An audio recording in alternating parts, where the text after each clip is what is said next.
रसूलुल्लाह सल्लल्लाहु अलैहि वालैहि वसल्लम ने इरशाद फरमाया, जो औरत अपने शौहर की फर्माबरदार हो उसके लिए परिंदे हवा में, मछलियां दरिया में, फरिश्ते आसमानों में और दरिंदे जंगलों में इस्तिग़फ़ार करते हैं। ज़रा सोचिए, एक औरत जो अपने घर को मोहब्बत से आबाद रखती है, जो अपने शौहर के साथ हुस्न अखलाक से पेश आती है, जो सब्र, इखलास और वफादारी को अपना जेवर बना लेती है, उसकी कद्र सिर्फ ज़मीन वाले ही नहीं करते बल्कि अल्लाह ताला की मखलूक भी उसके लिए खैर की दुआएं करती है।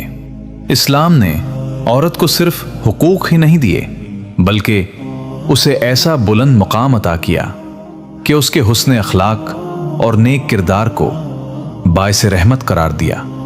याद रखें, फरमाबरदारी का मतलब जुल्म बर्दाश्त करना नहीं बल्कि अल्लाह की रज़ा के मुताबिक मोहब्बत, एहतराम और जिम्मेदारी के साथ इज़्दिवाजी ज़िंदगी गुजारना है।